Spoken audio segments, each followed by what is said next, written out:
There are moments in life when nothing seems to work. You wake up tired, you go to bed empty, and everything in between feels like a blur. That's how Maya felt. She worked in a place filled with people's tears and smiles, hope and exhaustion, yet she hadn't smiled from her heart in months. She believed her life was meaningless, just another routine on repeat. Until one quiet morning, inside a hospital room, she met a woman who would change the way she saw everything. Because of one simple glass of water and a secret that no one had ever told her. Maya didn't know that the woman she was about to meet carried a wisdom that could heal hearts. She didn't know that a single sentence could change years of sadness. All she knew was that her life felt small, and she wanted peace. But peace doesn't always come in loud miracles. Sometimes it whispers through people you least expect. And when it does, it asks only one thing: a thankful heart. Before we start Maya's story, take a moment. Think about your own life. Have you ever felt that no matter what you do, something inside stays unsatisfied? This story will show you a truth that can quietly turn that emptiness into gratitude, and that gratitude into peace. Stay until the end, because what happens in the last scene will open your heart in a way you didn't see coming. And if stories like this bring you calm and inspiration, subscribe now so you never miss one that could change your day. A day like any other. The alarm buzzed for the third time, and Maya still didn't move. Another gray morning, another shift that felt heavier than her own heartbeat. She dragged herself out of bed, tied her hair, and stared at her reflection. Eyes tired, soul quieter than usual. She whispered, "Just get through the day," a promise she'd made too many mornings before.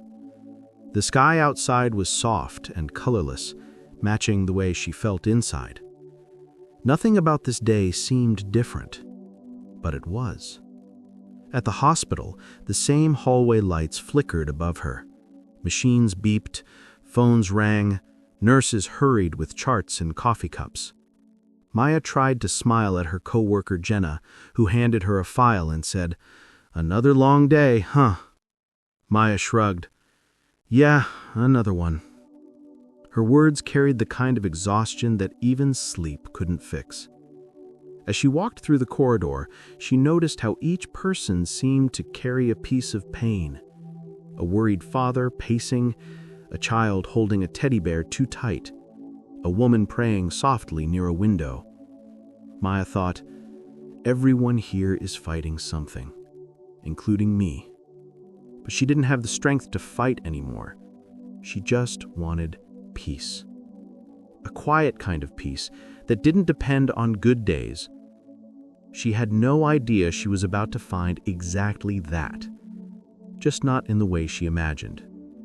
During lunch, Maya sat in the cafeteria corner scrolling through her phone mindlessly. Her friend Jenna joined her with a smile, talking about weekend plans, but Maya barely listened. Her mind was somewhere else, floating between fatigue and numbness. She envied people who could laugh easily, who didn't overthink every detail of their lives. Sometimes she wondered if she'd missed her chance to feel truly happy. That's when an elderly voice behind her caught her attention. A woman at the next table laughed softly, a sound that somehow felt brighter than the fluorescent lights above. She was frail, but her smile had warmth, like sunlight sneaking through clouds. She didn't know it yet, but she would soon meet that same woman again in a quiet room, holding a small cup that carried a secret. A secret that would turn her bitterness into gratitude and her exhaustion into peace. Because sometimes the people who heal us appear quietly in the middle of our most ordinary days.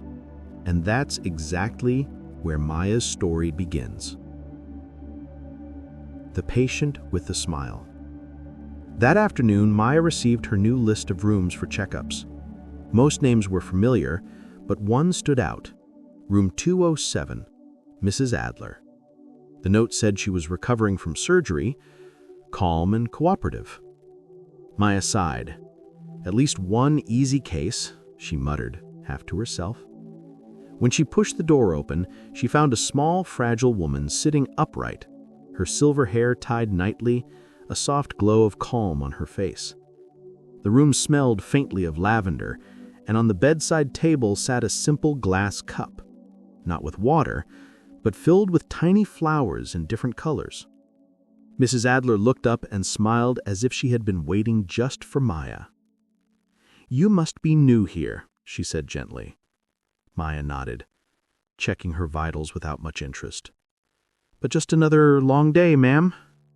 But the woman chuckled, her voice light like a warm breeze. "Is there such a thing as just another day?" That question caught Maya off guard. She didn't know how to answer. Mrs. Adler continued, "Every day is a small gift. Some people open it, others complain about the wrapping paper." She forced a polite smile, unsure what to say. It wasn't the kind of wisdom she was used to hearing between chart updates and medical forms. As she turned to leave, Mrs. Adler spoke again. "You remind me of my daughter. She also forgot that her cup isn't empty." Those words hung in the air like a melody that refused to fade. Maya stopped for a second, confused. "What cup?" she asked. Mrs. Adler just smiled, pointing gently toward the glass of flowers. "You'll understand when you start looking at your own."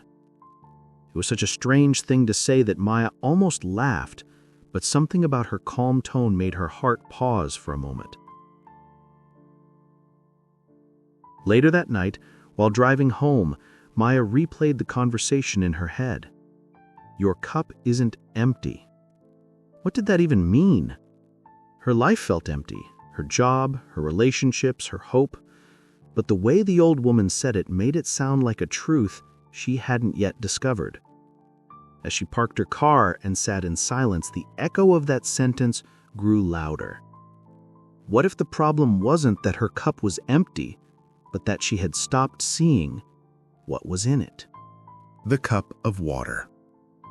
The next morning, Maya entered room 207 again, carrying her clipboard.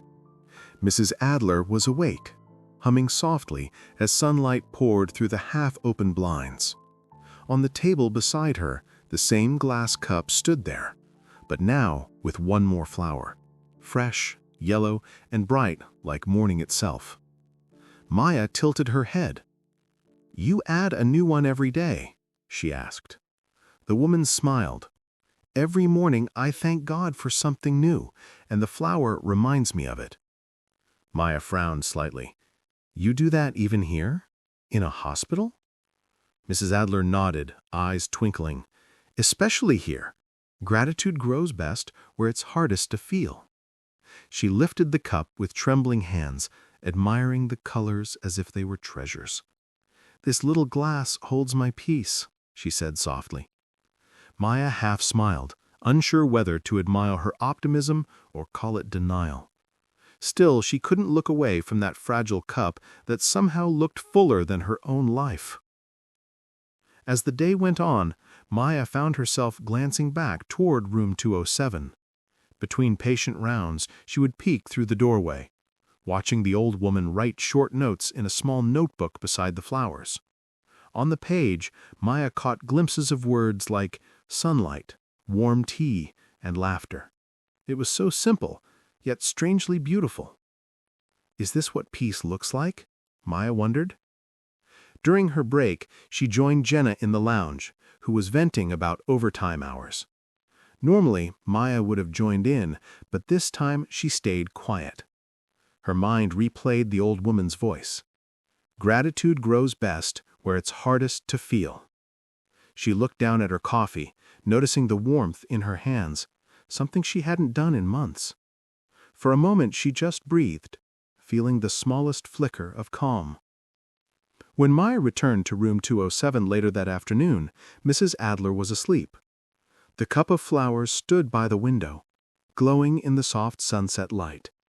And though the woman slept peacefully, the air felt strangely sacred, like the room itself was whispering something about grace. Maya touched the table gently and smiled without realizing it. But as she turned to leave, she noticed something new under the cup. A folded note that simply said, "One day you'll start your own." The night of silence. That evening, the city felt heavier than usual. Maya drove home with the radio off, her thoughts louder than any song.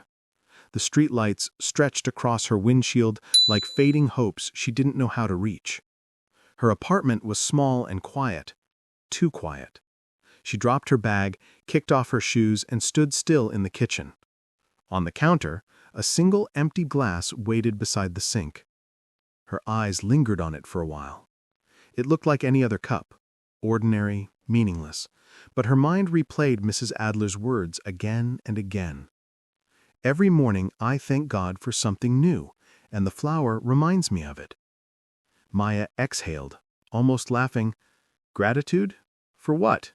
she whispered. She opened the fridge. Nothing special.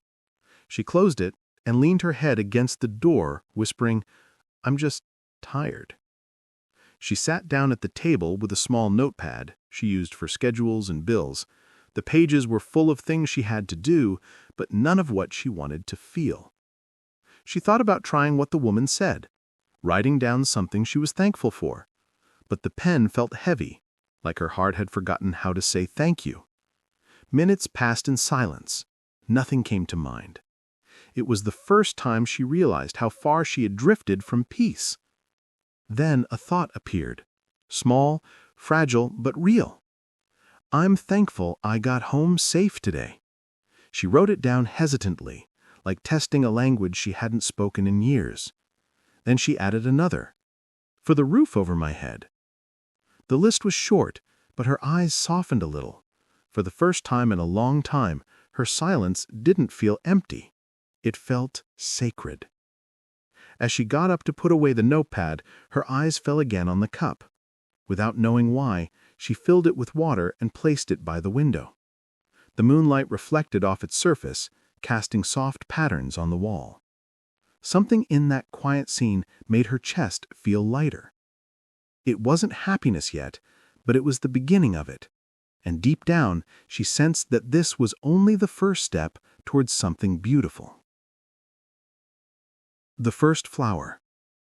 The next morning, sunlight spilled through the window before her alarm went off. Maya blinked slowly, surprised she wasn't already exhausted. As she poured her coffee, her eyes landed on the glass by the window, the one she'd filled the night before. The water shimmered softly in the light. It looked peaceful.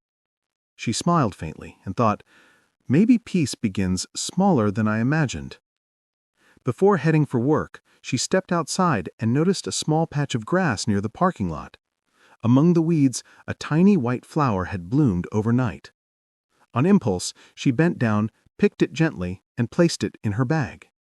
At the hospital, she poured some water into the same cup and dropped the flower inside. It floated quietly, simple yet beautiful. For some reason, it made her feel alive again, just a little. Jenna noticed and teased, "What's that? Starting a garden now?" Maya laughed softly. "No, just trying something new." She didn't explain further, but deep inside she could feel a shift, a quiet warmth that came without reason. As she walked down the hallway, her steps felt lighter. The world hadn't changed, but her way of seeing it had started to change. Throughout the day, she caught herself noticing small things she used to ignore. A patient's soft smile after recovery, the smell of coffee in the break room, even the rhythm of her own breathing between tasks. She realized how much beauty hides in ordinary moments. Each small joy felt like another flower in her invisible cup, and she began to understand what Mrs. Adler had meant all along. That night, as she left the hospital, she passed room 207. Mrs. Adler was reading quietly, her cup now filled with even more colors. When she saw Maya, she smiled and said, "You've started your own, haven't you?" Maya froze. How did she know? But the woman only winked, as if sharing a secret that words couldn't explain. The empty bed. The next morning, the hospital felt unusually quiet. Maya walked through the halls with her clipboard, half smiling at familiar faces. But when she reached room 207, something inside her hesitated. The door was slightly open, and the sunlight fell differently inside. She stepped in slowly, expecting to hear Mrs. Adler's gentle hum. But the bed was empty. The cup of flowers still stood by the window, now wilted yet still beautiful. The notebook was closed, with a pen resting on top, like the end of a story written with grace. Maya felt her chest tighten. She walked closer, hoping the nurse's station had made a mistake, but the chart confirmed what her heart already knew. Mrs. Adler was gone. Tears filled her eyes as she sat beside the bed. The silence was so deep it almost spoke. She touched the cup, feeling the cool glass beneath her fingertips. There was something written inside it, faint letters almost hidden by the flowers. She lifted the cup and read the message slowly. When your heart is thankful, it becomes a cup that never runs dry. Maya pressed the cup to her chest, trembling. She realized this was Mrs. Adler's final gift, not a goodbye, but a beginning. Her tears fell quietly, mixing with the petals inside the glass. For the first time, her grief didn't feel bitter. It felt sacred, as if gratitude had turned her sorrow into something peaceful. When she left the room, she didn't walk fast. She didn't rush like before. The hallways felt softer, the air gentler, the world kinder. She carried the cup carefully in both hands, and though the flowers were fading, her heart felt full, so full that even pain couldn't empty it anymore. Because she finally understood, a thankful heart is never truly alone. The cup that changed her life. Weeks passed, and the seasons began to change. Maya still worked in the same hospital, walked the same halls, and faced the same endless rush of tasks. But something in her spirit was different. On her desk now stood that same glass cup, no longer filled with Mrs. Adler's flowers, but with small folded notes written by patients and coworkers. Each note carried a word of thanks for your kindness, for your smile, for listening. Maya had started leaving blank papers and a pen beside the cup, telling people to write one thing they were thankful for. At first, only a few did. Then it became a quiet ritual, and every day the cup filled again, sometimes overflowing. Jenna noticed one morning and asked, "Why do you keep it there?" Maya smiled softly. "Because it reminds me that peace doesn't depend on how perfect life is. It depends on how thankful I am for what I already have." She looked at the sunlight hitting the glass, and for a brief moment, it sparkled like a lake, exactly the way Mrs. Adler had taught her, quietly, patiently, beautifully. That night, before leaving work, Maya stopped by the window of room 207. The room was empty now, but she whispered anyway, "Thank you for teaching me how to see." She placed a new flower in her cup, then smiled, not the kind that hides pain, but the kind that comes from a heart finally at peace. And as the camera lingers on the cup glowing under the soft hospital lights, the narrator's voice closes the circle. A thankful heart doesn't wait for life to be perfect. It turns ordinary days into blessings. Because gratitude doesn't add more to your life. It teaches you to see the more that's already there. There are people who spend their whole lives chasing happiness, believing it hides somewhere in the distance, after success, after love, after rest. But Maya discovered what most of us forget. Happiness isn't something you find at the end of the road. It's what grows quietly when you start thanking God for the road itself.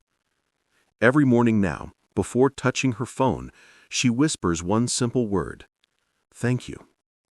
Not because everything is perfect, but because gratitude gives meaning to imperfection.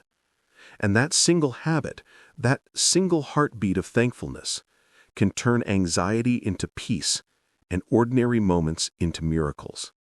That's the secret power hidden inside a thankful heart. Maybe your life feels heavy today. Maybe your cup looks empty too. But look closer. There's still something inside it. Breath, love, hope, another chance. Gratitude doesn't erase pain. It transforms it into wisdom.